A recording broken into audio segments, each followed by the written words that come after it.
Happy Thursday, everyone. What's up? And welcome into Attacking Third alongside Darian Jenkins and Aaron West. I'm Lisa Carlin. We have a big show planned for you today. An interview with Orlando goalkeeper Anna Moorhouse. We are recapping Champions League. We're playing some games with Sandra. We have a lot to chat about and to get into. Before we do touch on all of that, though, I just want to let everyone know that our thoughts and prayers are with everyone affected by Hurricane Milton right now and everyone having to evacuate. We wish you all to be safe and healthy and stay together and know that Attacking Third is thinking of you. But we are wearing kits today. Let's take us through. Well, Aaron sort of is. It's cold in here. You guys know you're wearing an Under Armour. So first of all, guys, that should like give you a little bit of an indication. I am wearing a kit though. I am wearing a kit though. This is the Highbury. I'm the only one that could brave the cold of the studio with You're wearing a heated blanket though. Aaron, She's got an electric blanket too. On underneath the desk. You could ask but I am wearing a kit. I am wearing a kit. It's just not the foremost. It's not up front. And I'm warm. I'm cozy. Well, Darian's wearing her kit loud and proud. Who are you rocking over there? I am rocking, shout out to Adidas, this sweet Jamaica kit. I was going to rock an Anna Moorhouse kit, love you girl, but I thought let's honor Bunny Shaw getting her Champions League goal the other day. So I went with Jamaica. It's a fresh kit. I was this close to rocking that kit today. Would have been a problem. You wouldn't have known because you have a freaking sweater on. Yes, I would have been fine. You could have lied and said you had one on. You can still see it through here. Come on. What's wrong with you guys? Carlin, when we see it, we'll believe it. I'm rocking Louisville this weekend because they're safe. They can't be eliminated. They can't clinch, though. But I like the Argyle kit. It is a nice one. It's pretty cool. So thanks, Louisville. Shout out to this one. I didn't know you had an Anna Moorhouse kit. I'm going to have to get you a Lisa Roman kit. Please do. Just from college. I would love to rock a... I got to fight with the other work wife over there. You do. In the divorce settlement. What's happening? I would love a kit. I would love one. I'll see what I can do. I got some connects. We have a lot of news to start the show with, some of it not the best. There's news out of Washington Spirit. Midfielder Andi Sullivan will miss the remainder of the NWSL season after tearing her right ACL. This injury came in the final minutes of Sunday's match for Washington in their 2-0 loss to Orlando when she was stretchered off. We are absolutely heartbroken for Andi, sending her well wishes, patience, and strength during this recovery process. For Washington Spirit, this is just another name on a very long, lengthy list of injuries. Croy Bethune out for this season. Right now, Lacey Santos also out in the midfield. Trinity Rodman, Ule Sar, Casey Kruger. And now you add a stalwart in the midfield like Andi Sullivan to that list. Washington has already qualified for the playoffs. No seeding is finalized yet, but Darian, how does this hurt Washington's playoff run? These are all players that are impact players that come in and absolutely change the game. They create the identity of the team. There's a lot of leadership in this list. It affects, for me, their confidence going into play. You don't have games where, you know what, we're going to go defensive, we're going to duke it out and see what we can do with maybe some of the teams on the bottom half of the table. Now you're with the big dogs who score a lot of goals, and you are missing your primary goal scorers. It's tough. I don't have a ton of confidence in them, sadly, going forward. Yeah, it's right through the spine of the team too. They lose so many of their attacking threat, and then you lose Andi Sullivan, who I really feel is the heart and soul of that team. Absolutely. She's been with the franchise for so long. She's such a leader on and off the pitch. So many of those young players look to her. It's devastating. I've known Andi for a long time. It's devastating to see her have to go through this. It's got to be devastating for this organization because of she's the ticking clock of that team, the ticking heartbeat of that team, defensively on the ball. Everything really kind of runs through her, so it's tough to see this team as a whole go through this many injuries, but this one, I think the Andi Sullivan one, really it's like a stake through the heart almost. It's the dagger. And with all these injuries, Sullivan has been the rock to help the rest of the players rally and to get the job done on the pitch and continue to take strides forward. Centrally, who fills this gap? Man, it's going to be really tough. Hal Hirschfeld has a big job to do to step up. It's Hal plus one in that midfield. So whoever is beside her. Hirschfeld has really been the secondary pivot in the way Washington structures themselves midfield. It really forces her to mature in a way that you don't really necessarily want a player that young to have to step up, but it's going to be on her shoulders really, really heavily. I mean, Mateer, Brown, in my opinion, maybe you take some players that are more attacking and pull them into that a little midfield. deeper. Yeah. It's a center back. You could throw a center back a little bit higher, but that's so tough. You could put Mickey Owen up there, but it's again, then there's so many holes to fill. It's like what's better? Tara Mickey Owen can just play anywhere. She's jack of all trades. She can play anywhere. Incredible, but it's hard. Yeah, it's like there's holes everywhere. It's constantly leaking. I don't know how they muster up going against these top 8 teams moving forward without their star players. Playoffs are going to be interesting. Washington takes the pitch in just one of their final regular season matches this Sunday against Louisville. Other news out of Portland Thorns, they've announced that their GM, Karina LeBlanc, will leave the Thorns and her role at the end of the 2024 season, and she will start a new role with RAJ Sports. RAJ Sports is the investment firm that is led by the new Portland Thorns owners, Lisa Bethal-Mirage and Alex Bethal. This change comes amid a 7-game winless streak for the Portland Thorns, and as the Thorns are currently struggling to stay above the playoff line. What, Aaron, what kind of message do you think the front office is sending with this type of move? I think that it's just not good enough. I think that the roster construction over the last couple years hasn't been good enough. I think that obviously they've dealt with a ton of off-the-field issues. I think, to her credit, Karina LeBlanc stepped in to kind of patch that optics hole to help restore a good feeling to Portland, to kind of be the face of a rebuild in the optic sense. But I think probably her strengths are more on the marketing side. She is an incredible public speaker. She's an incredible motivational person. If you've ever been in a room with her, it lights the room up. I don't know if her strength was necessarily operations and to be a GM, which is probably why she's been moved or moving to a different role in the organization. But the roster, if you look at it, is not good enough. They've lost key players. A couple of those players are on Gotham. You look at Yasmin Ryan's performance for Gotham. You look at Crystal Dunn has moved over. They haven't brought any big names in to fill the pieces that they've lost. They haven't improved in 2 years. You would say they've really declined over the last 2 years. And Portland has, for the longest time, been seen as the franchise, and it is no longer that franchise, I don't think. You talk about the lack of moves. Arguably, one of the biggest moves that Portland Thorns made this year was at the head coaching role, right? Mike Norris started the year as the head coach. Then they brought in Rob Gale as the interim and then made him the head coach pretty quickly after that. It falls on the decision-making shoulders of Karina LeBlanc. Was that the right decision? We were talking after you made a really good point, before the show about it was kind of the Band-Aid decision right away instead of actually taking the time, waiting, putting the net out for a head coach that can move in and really make changes, maybe bring a lot of big names over to Portland that they need. Because in my opinion, too, if I'm one of the players on Portland, like a Sophia Smith or a Sinclair, I'm disappointed that they're not bringing in other hard-hitting players that are also going to make my game better. Who's going to challenge me? I don't want you just relying on me to come in and change the game, which they've done with Sophia Smith for years now. And I don't think you're getting the best out of her by doing that. You're seeing her get beat up by doing that. I think it was a little rash. I love Rob Gale, don't get me wrong, but it does seem to go on trend with them just kind of putting a Band-Aid over it and then trying to fix it later. It's not, a disservice to say that about Rob Gale, about Karina LeBlanc. It has nothing to do with them personally. It's all purely operational. And with this move for Karina LeBlanc going to RAJ Sports, she will be a front-facing face in both the WNBA, because they're looking to bring a team to Portland, and the NWSL. So she will bring the fireworks and the sparkles. We had fireworks and sparkles midweek with UEFA Women's Champions League. Don't go anywhere. We're recapping it next. Welcome back to Attacking Third. In Champions League Group Stage Match Day 1, we have some big results. Diani with the brace for Lyon to help lift them 3-0 over Galatasaray. Wolfsburg fall 1-0 to Roma. That came on a penalty, too. Darian, you're eyeing these up. What result stands out? The City-Barcelona game was the match for me that stood out because Barcelona cannot handle a press.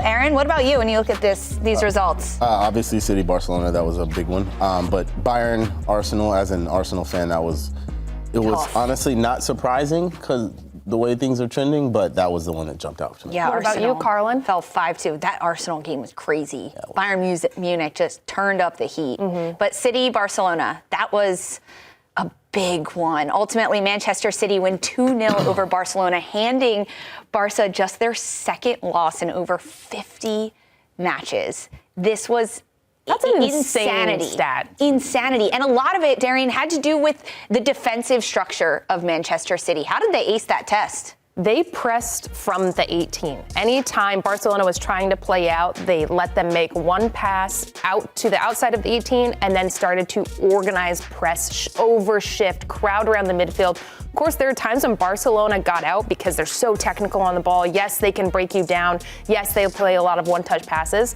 City is a fit team and so physical. And this is what I was looking forward to, is that Barcelona are not used to playing teams that don't give them that much respect. That respect them too much where they sit back. Right. I mean the opposite. And City came out and just put the pressure on. And yes, they are super technical, but when you're constantly looking up and there's 10 blue shirts shifted over to this side of the field, you're bound to cop the ball up. And we just saw that over and over again. And City was relentless. And they just looked good. Yeah. They looked so confident. Shaw too.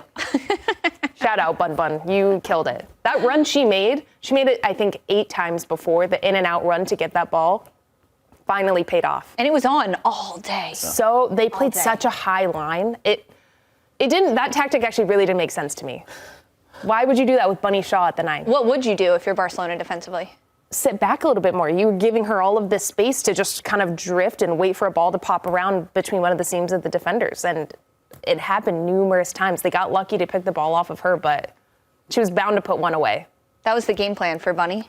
Yeah, I listened to the post-match interview, and she talked about how I was telling the girls, just give it to me. I feel really confident getting in behind. And she times her runs really, really well. She knows that she's confident when she finishes.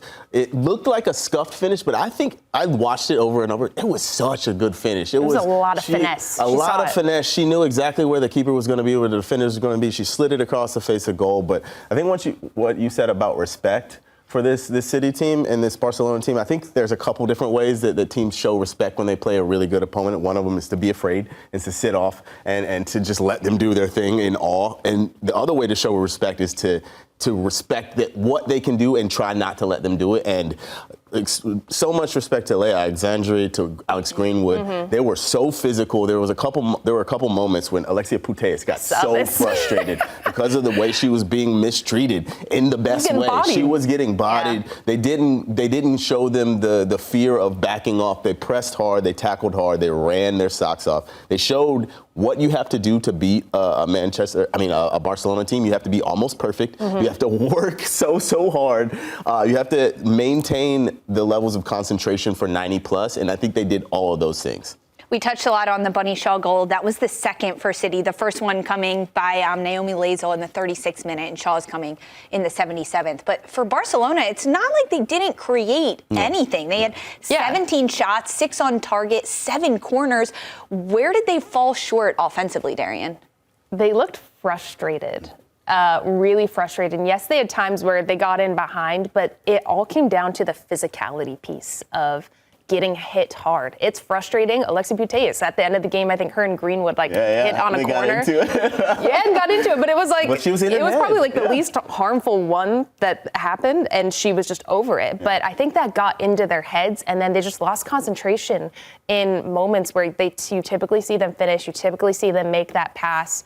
You typically see them move the ball a little bit better, and nothing came of it. And you saw even Bon Mati, too, look pissed off for most of the game. Most teams and then the whole midfield got subbed out. Most teams will let them play. They're just kind of in awe of them working their triangles. But City was like, no, we're mean and nasty. We're going to show you. Yeah, they'll let Barcelona make 10 passes just like this without applying any pressure. They had no time to do that. They're getting hit if you're passing the ball that close. It flustered them a little bit. And at times when Barcelona did press against City, they were so calm. It just swing the ball around, look to go in behind.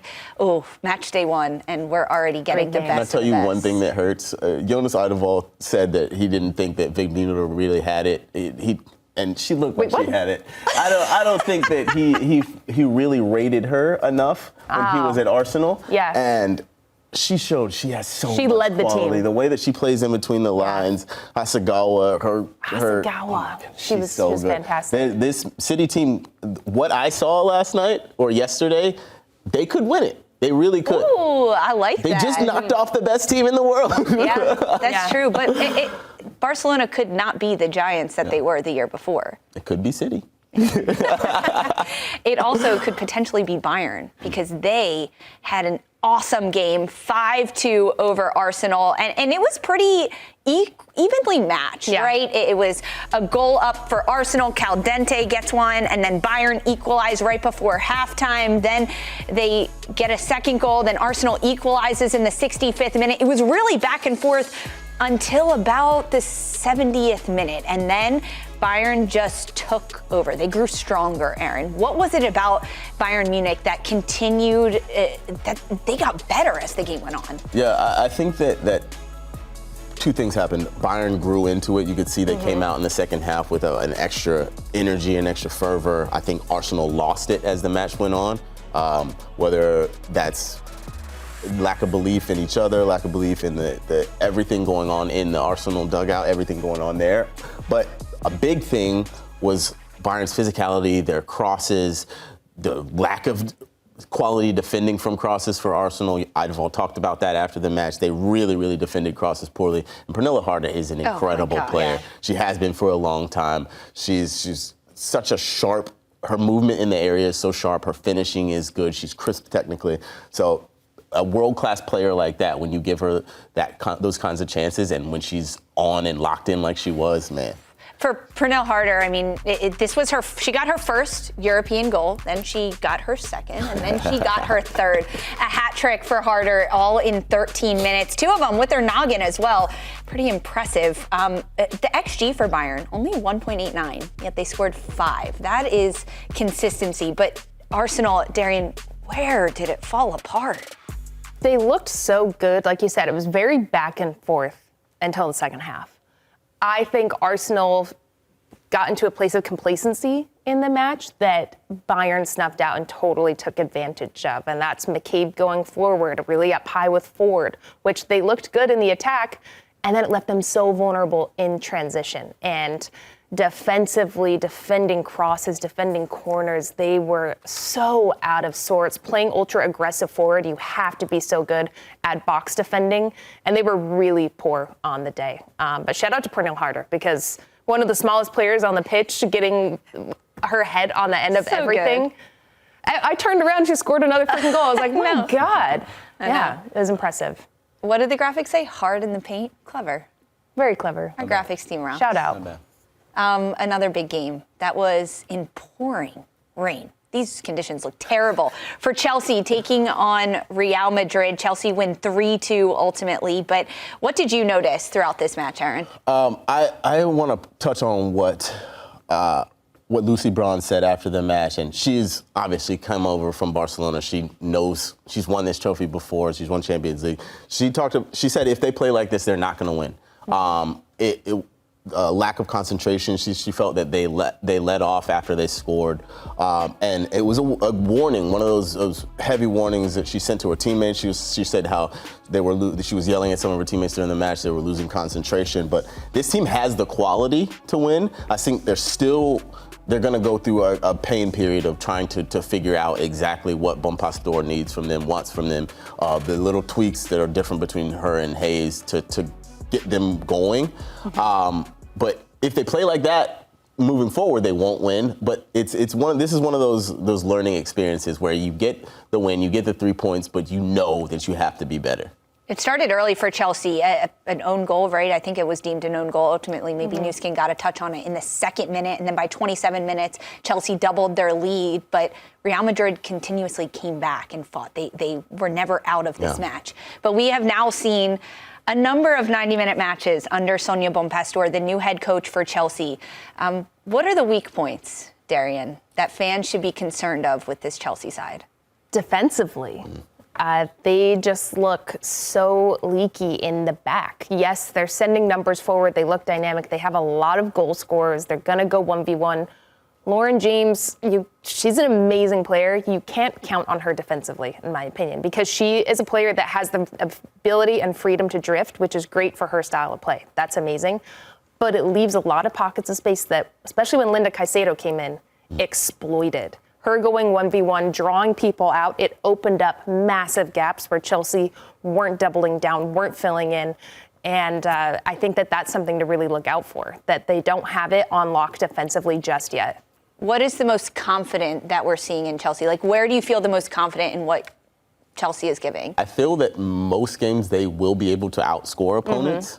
It's just going to be when they face elite competition, will they be able to keep the levels of concentration, organization, work ethic, everything that comes to being a good defensive team. I don't know if they have that. Also, I think it affected them having not played for 10 days. Bon Pastor said that not to make an excuse, it might have been an excuse for them. It throws off your rhythm. Yeah, it does. It does affect you, but they have a lot of work to do on the training pitch, I think. Well, all offense, no defense sounds like a team we no know breaks. very well in the NWSL. Kansas City, they tended to be like that at the beginning. They tightened it up, though, by the end of this regular season. We are sticking with NWSL because Orlando goalkeeper Anna Moorhouse joins us next for an interview. Stop celebrating, Darian.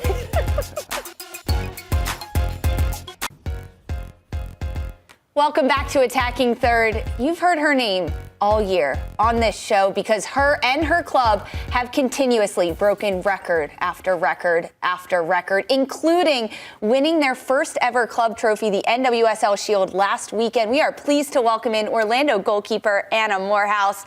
Anna, welcome in. How are you? I'm good. Thank you for having me. We are so excited to chat with you. Congrats on winning the Shield, the first ever trophy in Orlando Pride club history. The celebrations post-match were so exciting. At home, lifting the trophy and then the Gatorade shower over Seb Hines. Describe that moment for us. Yeah, I mean, I think we all, as a team, we wanted to get it done in front of our fans. We didn't want to do it in an away stadium. We wanted to do it for the fans at home. And yeah, it was just incredible. I don't even think I moved at the final whistle. I just put my hands on my head and I was like, wow, we did it, and then chaos ensued. Yeah.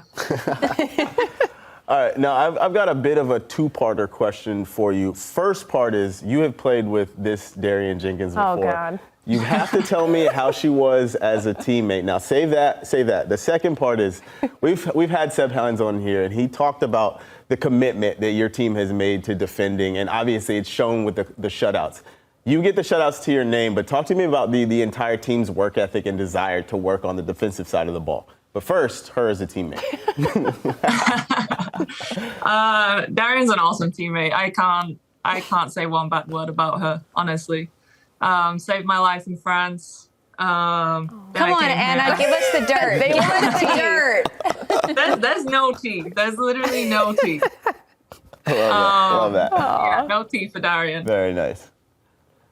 But yeah, like the defensive side of this team is it's incredible. I honestly can't explain it. We just really don't want the ball in our own net, and I think everyone has bought into that. Everyone across the board of the team is just like, we're not going to concede, and if we concede, we're so like mad about it, and like we just don't want it to happen. So I think you can see that in the way that we play, the way that we defend. So yeah, it's incredible to see. Anna, what was the moment this year where you were like, yeah, we're the shit. This is it. We're the team to beat this year? Was there like a specific moment where you just gave you that confidence that you guys are going to see this through? I think from the beginning we were just like, we're gonna be hard to beat this year, and we're not gonna bow down to any team. We're just gonna go out. We're gonna focus on ourselves. And I think maybe after the KC game, just before the Olympic break, I think we were like, yeah, like we can do this. Like we've just beaten KC with 10 men on their own field. Like I think that was the moment where everyone was like, yeah, like this is going to be our year. Like everything's kind of going our way. Everything's like, it's like going towards us. Like, yeah, I think that was, for me, that was the moment where I was like, yeah, that's good things are going to happen this year. This team is in the midst of a 23-match unbeaten streak that dates back to last year, October of last year. And you've already clinched the Shield, but there are still 3 regular season matches left and then playoffs to get through. How is the team balancing the final stretch of the regular season while also preparing for playoffs? I think with this team, I think nothing changes. I think we're all bought into the same idea that we're going to win the Shield. We're going to try and do our best to get as far as we can in the playoffs, hopefully win everything. And I don't think anything's changed. I think we're still going out. We're still going to try and win every game. We're trying to do our best. And I think that's what we've done all season. And the results have just been coming. I mean, a lot of that is a credit to you when you're 6 saves in the back. I want to ask you, do you have a favorite save you've made from this season? I don't know, I'm just taking every game as it comes. And yeah, I think it's not even a save, but it was something that I worked on in the home game against KC. I looked at a lot of what Chewinga did to score her goals, and I worked on it in training. And then there was a 1v1. She came straight down the middle, and I didn't actually touch the ball, but I worked on in training just standing up, and she takes a lot of her shots early, and a lot of keepers make a decision early to go down, and I just stayed strong. I forced her wide. I stayed up, and yeah, it's not even a save, but it's a moment that I was like, yeah, I worked on this in training, and it came good. Yeah, Anna, we all have our favorite Anna Moorhouse moments from this season. Don't worry. When you think about your growth from last year to this year, what are you doing differently to set the single season save record in the league? But personally, your preparation, what you do in games, anything, what is the difference this year? I don't think I've made any conscious changes. I think it's just been a continuation from last year and building the trust with the back line that I have in front of me and the teammates that I have on the field. I think we've just built that trust over the past 2 seasons.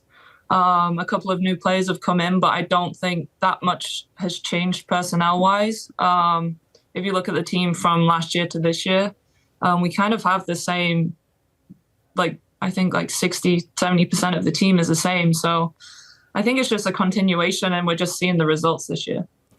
Now, Anna, you talk about building the trust. Talk to me about Seb Hines, and you've been with him for his entire tenure. How has he grown as a manager and grown with you guys together as a team?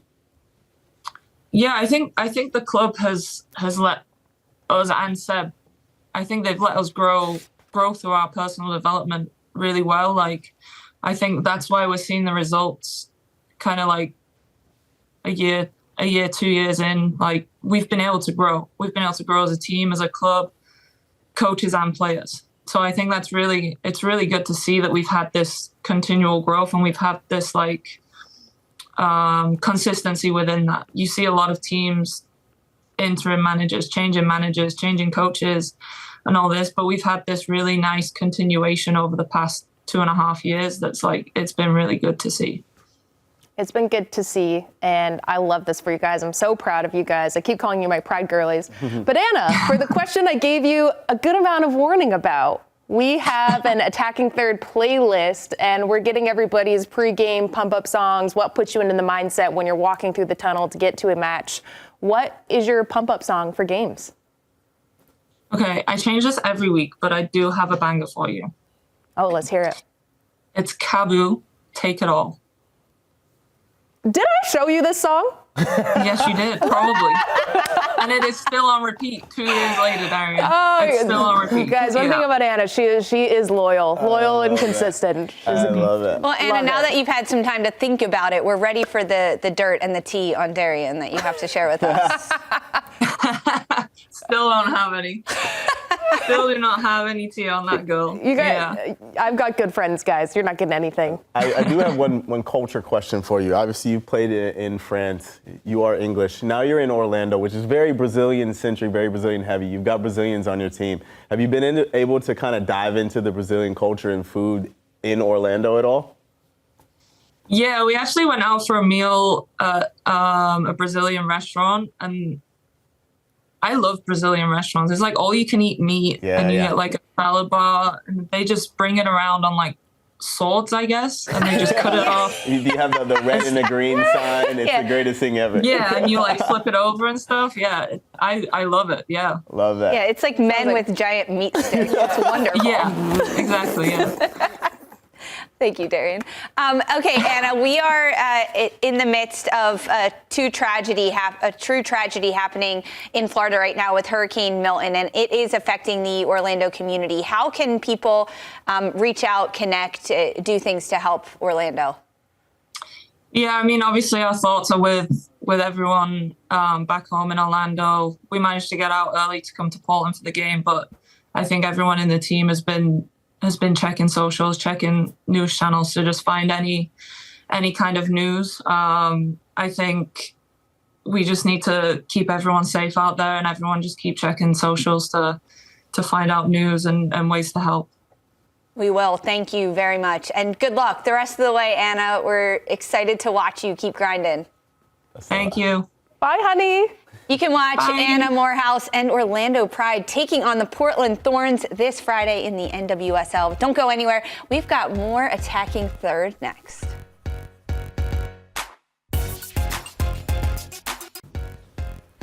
Hey everyone, welcome back to Attacking Third. We are pleased to welcome in Sandra Herrera, the fourth member of our crew. Sandra, welcome in. We bring you back with Make Your Case on the Table, where we get to play a game again where Darian, Aaron, and I will make our case for a player to be called up to the U.S. women's national team roster. So this could be a player that has already been called up before, has never been called up, but just really isn't in the mix right now. Today we are doing midfielders and forwards, and we are making our case to you, Sandra. So thank you for voting for me. Please give me one today, Sandra. Let me tell you, I'm so excited. When I knew we were doing the other side of this with midfielders and forwards, I'm like, if Darian's already thinking this out of the box with defenders, I can't wait to hear what she's got for midfielders and forwards. So I hope you get something equally as creative today for me. Yeah, Darian's just thinking outside the box. That's it. That's all she's giving us today. Okay, Aaron, we're starting with the midfielders. You're up first. All right. Hit me. First, I have to say my Make Your Case was going to be Andy Sullivan. Shout out to her. I think she was playing herself back into the national team contention. With that being said, I am going for midfield Taylor Korniak-Flint.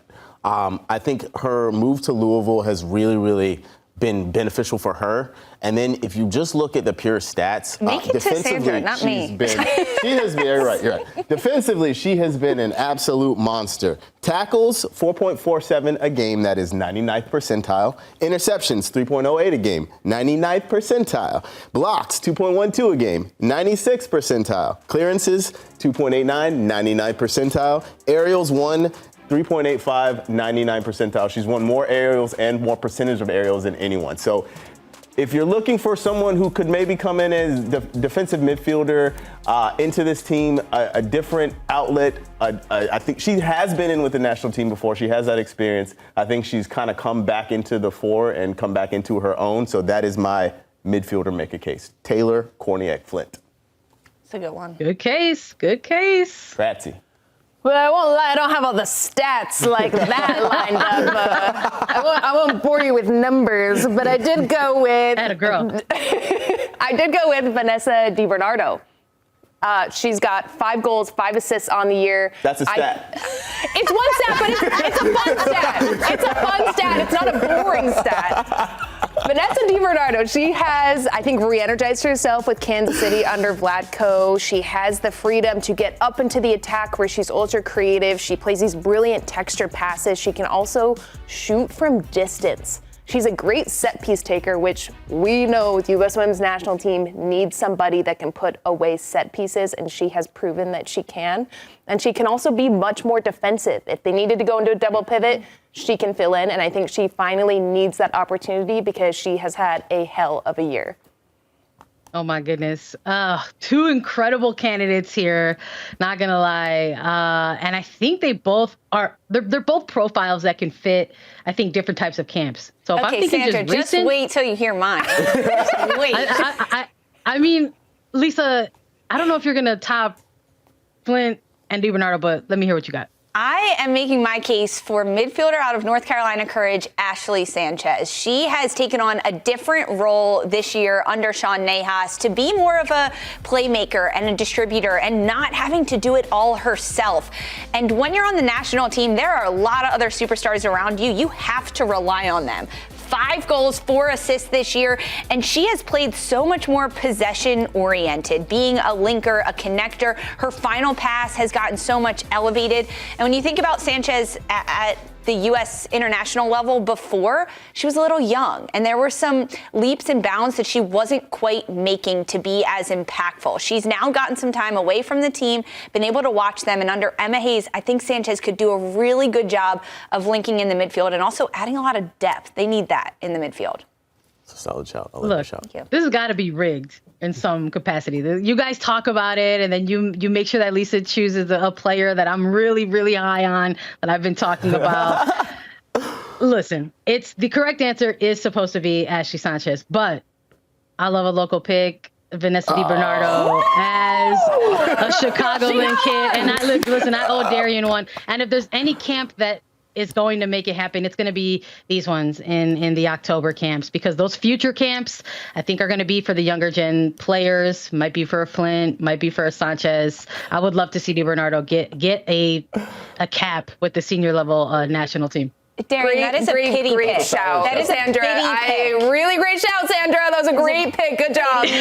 Pick. Great job. Pick. She doesn't want people to think the show is rigged. And that's why we're on the same page. Okay, whatever. Leave me alone, Carlin. There's still one for us to win here, Aaron. Right. Forwards. Right. We'll start with you. All right, this one will be a homer pick. You might have expected it with the last one. This one is a homer pick. Yasmin Ryan as a forward for the U.S. women's national team. 4 goals, 4 assists this year. But when you look at the national team, especially when you're talking tournament time, you want players that can do it all. Yasmin can play as an 8. She can play on either wing. She scores goals. She provides goals, progressive passes. And on the defensive side of the ball, she works her butt off.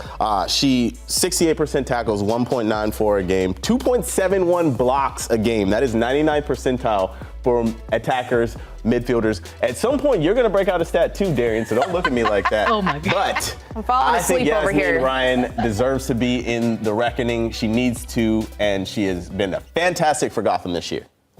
Hiring for analytics, folks. Jesus. He's gotcha. I don't disagree with Yasmin. I did say she should be a defender for the national team, though. That mock wingback.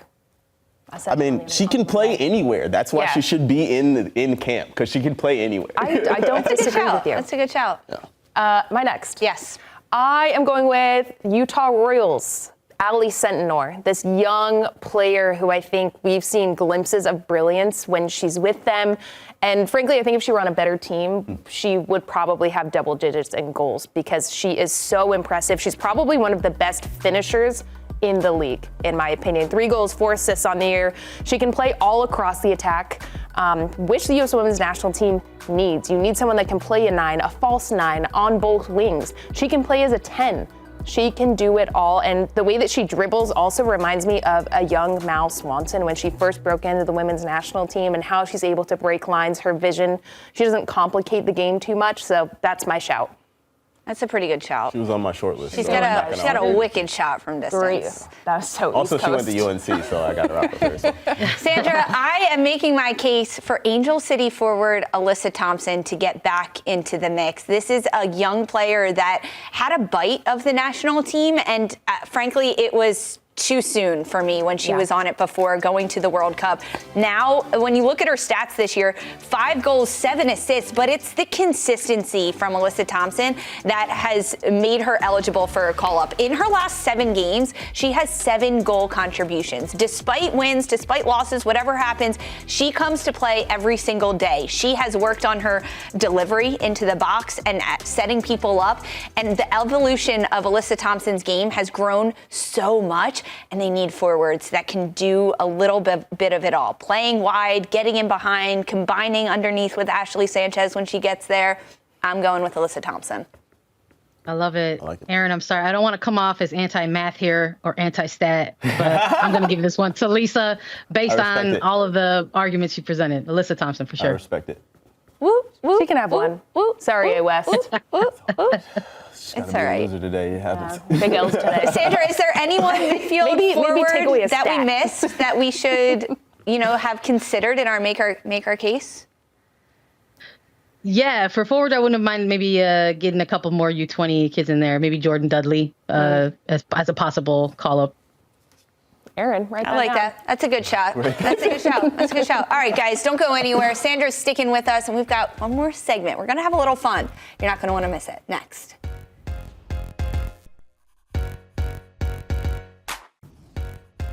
Hey everyone, welcome back to Attacking Third. Sandra Herrera is still with us because we are talking a little EAFC icon cards. I don't know, Sandra, take it away. Tell us what we're doing. We thought we'd have some fun, Lisa. I think we've been doing our best to make sure that we celebrate Latin American History Month throughout this month. And time is running out. We've done a ton of segments, and we got about a week left here to maybe show some love to the players across the region. And I love what we're doing here. We're each going to select an EAFC icon or hero card for players that we believe deserve a little bit of respect and to show some love for. So I'm really excited to make my case a little bit and to hear the ones that you've all selected. Oh, I like this. This will be really fun. We got to get Nicole Baxter on the phone. Yeah. Is she involved in that? Yeah, she works Big for time. UFC. Yeah, for sure. Nicole, take a listen. Sandra, Shout out to Bat. let's go. Batty. Who are you nominating, Sandra? Yeah, for sure. Let me go ahead and kick things off here. I'm gonna go ahead and nominate Shirley Cruz, the former Costa Rican international. When I think of players who are pioneering, trailblazing, Cruz is absolutely up there at the top of the list. She has led Costa Rica in terms of appearances with 109, 34 goals, but she's also had such a great career that has taken her across the globe. A lot of folks at the club level might really be familiar with her time in France, where she won nearly everything. We're talking the league 6 times. We're talking Coupe de France and not 1 but 2 Women's Champions League titles. And she was such an effective midfielder, whether she was mostly playing low or still kind of having that attacking mindset to be that kind of link-up player. And I think she would be a perfect candidate to receive an icon card. That's a really good shout for Shirley Cruz. I like that one. Yeah, I got to play with her at Reims for just a year. It was right before I went to France, actually. But she's one of the most technical, savvy players I've ever witnessed.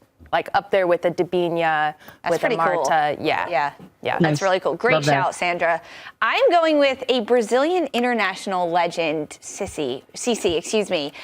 She played for so long, 12 years at the international level. The 1999 Women's World Cup with Brazil was when she really was able to kind of take off. But we got to see her domestically in the U.S. as well with the WPSL, the WPS as a player. Then she coached also in the WPS.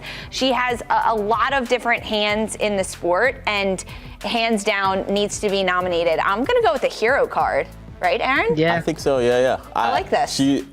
I'm glad they showed the full shot because of the tucked in shirt with the Mercurials, iconic guy there. I am going to also go with a Brazilian. I think she 100% deserves an icon card for Miga, one of my favorite midfielders of all time. She holds the record she's the only women's football player to ever in history play in 7 World Cups, only footballer ever. 7 World Cups, 7 Olympic Games. She was on the national team for 26 years. Her national team career is older than a lot of the players that are playing in NWSL right now. She's the most capped football player in the history of the Brazilian national team, men's or women's. 7 different World Cups. Can I say that again? 7. Did you say 7? 7 different World Cups. Easily an icon, one of the most iconic players to ever step foot over the white line, so easily for me, Formiga. That's a good one. I can't believe she doesn't already have a card, honestly. It needs to happen. Backs! Backs! All right, Darian. I am going with Colombian Melissa Ortiz, our good friend. Very, very good friend of the show, friend off the show. She is an incredible former player for the Colombian women's national team. She had 28 appearances, 3 goals. Sadly, her career got cut a little short from injury, but it's what she's really done off of the field that's been so impactful to me. We're just seeing some photos of everything that she's done. She's a trailblazer in the analytics space, and she's a reporter talking about global soccer. just spreading the wealth and everything that she represents, being Colombian, being a woman in these spaces that predominantly, she's a big gamer, that are predominantly run by men, I think is so impressive. And she's such an inspiration to me personally, seeing former players take over the space. So that's a player that I think should get the Icon Award. That's a really good shout. I like that. Shout out to well. Kickoff Coffee. Shout out to Kickoff Coffee. Get you very few coffees my wife will drink. Yeah. Do you get the whole beans or do you get it pre-ground? Yeah, whole bean. Pre-ground is, come on. What Don't offend him. Don't offend me. What are we doing here? Come on. He's a classy man here.